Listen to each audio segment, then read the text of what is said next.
Alright guys, sa mapagpalang araw sa inyong lahat. Meron tayong reaction video dito kay Road Trip.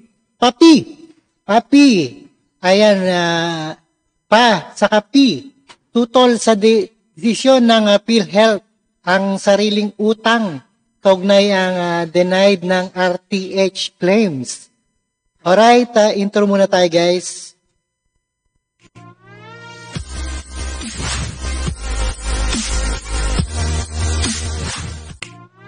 Alright guys, sa mapagpalang araw sa inyong lahat.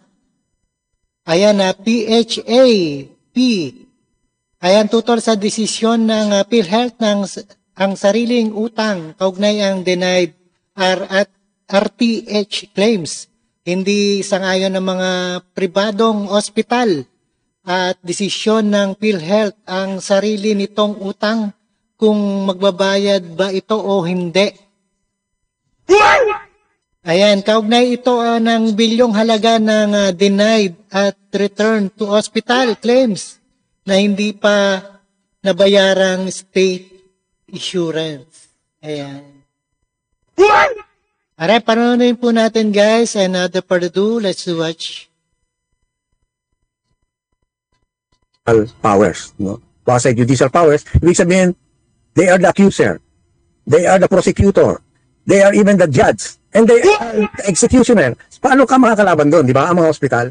Isa sa nais ipaglaban ng Private Hospital Association of the Philippines ang pag-aalis sa tinatawag na quasi-judicial power ng PhilHealth.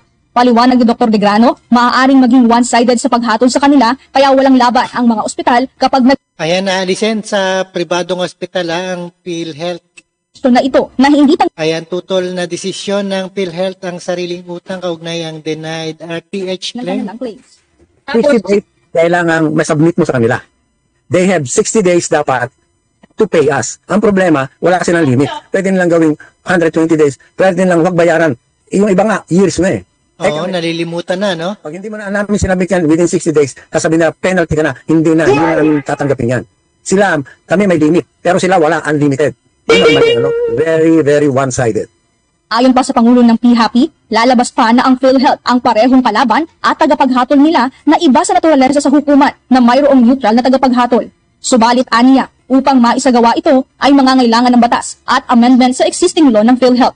Samantala sa katatapos lamang Ayan ang mahirap, no? nitong Miyerkules, inihayag sa House of Committee on Health ang kabuuang utang na kinakailangang maibalik sa mga ospital. Inilatag ni PhilHealth Ayan, laki pala ng utang sa mga ospital ang PhilHealth. Senior Vice President Renato Lemsiaco na sa taong 2024 lamang Saan kaya yung mga 4.7 billion na yan, no? Denied ay may claims. 483,000 denied claims na papatak sa 4.7 billion pesos. Habang taong 2018 hanggang 2023, naitalang 3.17 million ang denied claims na nagkakahalaga naman ng 32.4 billion pesos. Pagdating naman sa taong 2024, nagtala Nako, 2024.4.2.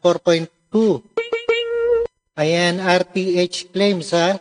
ng 304,082 RTH claim na nagkakahalaga naman ng 4.2 billion pesos at 18.3 billion pesos naman noong taong 2018 hanggang 2023. Sa kabuuan, nasa 59.6 billion pesos Laki, no? 59.6. na halaga ang Ang kinakailangang maibalik ng PhilHealth sa mga ospital. Tiniyak ng PhilHealth na babayaran ito ang mga denied claims kapag anila na file na sa kanila ang appeal or motion for reconsideration.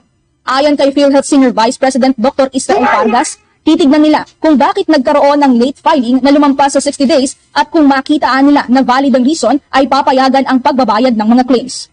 Mr. Chair, we can assure each and every member of PhilHealth that wag po kayong mag-alala, wag po kayong matakot pumunta sa ospital as a doktor. Sagot po kayo ng PhilHealth po. Rest assured. Nagpahayag naman ng pangamba ang PHAP sa pagtaas ng health benefits ng PhilHealth. Dito kami natatakot kasi biglang tinaas nila yung benefits, di ba? Ang dialysis walang bayad, di ba? So ibig sabihin, lahat ng services sa dialysis, halos lahat yan kukunin yan ng ospital. I-advance yan ng ospital.